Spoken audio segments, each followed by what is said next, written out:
It's a great question. Yes, sir, back here. You were a part of the president for Donald Trump for 4 years.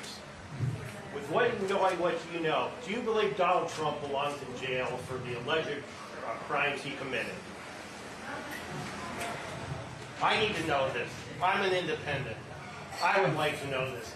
Well, you're also a lot of things, so let me answer your question. Okay. I've made it very clear President Trump was wrong. I had no right to overturn the election on January the 6th. But I've also been very clear that I would prefer that these questions were left to the American people. I trust the people of Iowa to sort these things out. And I think history will hold my running mate accountable for what he did and didn't do that day. But this business of criminalizing political differences and issues, I think, is deeply troubling, especially when it comes to the former president of the United States. Now, no one's above the law, No one is but above the the law. president's also entitled to his presumption of innocence, as every American is entitled to under our system of justice. So, but I trust the people. I really do. The Republicans, Independents, and Democrats. And that's my answer to your question. Yes, sir. Thank you for asking. My name is Stan Engel. I did. Stan, I would Stan, like to hi. ask a question because it seems to me, as I've observed politics throughout my life, is that you got to follow the money. Who are your top 3 donors, and what is their agenda? Well, I think if you go online, you'll find out there's a whole lot more people with more donors than me.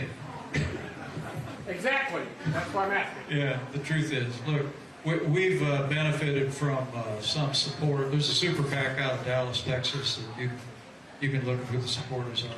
They're mostly conservatives, to be honest with you. They're people that look at the fact that all throughout my career, I've been a champion of the conservative agenda. I'm sorry. And they support that.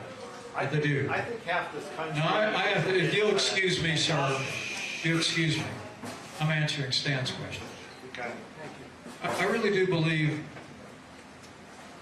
that much is made about contributions in politics, but remember, people don't support me because I agree with them. They support me because they agree with me.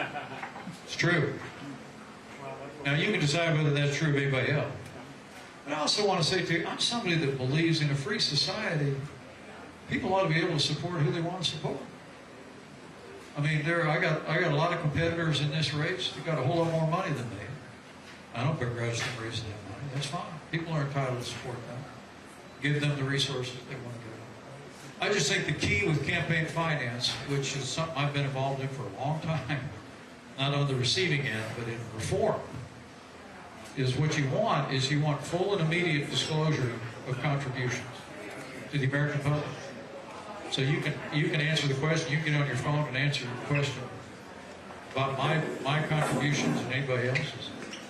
But then I also think people ought to be able to give what they want to give.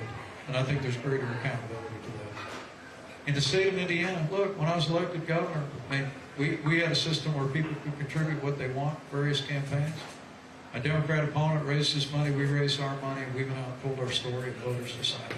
So I trust people to sort that out. As long as you've got transparency, people can see where those dollars are spent. That's key. Yes, sir. How about right here, and then I'll come back to you.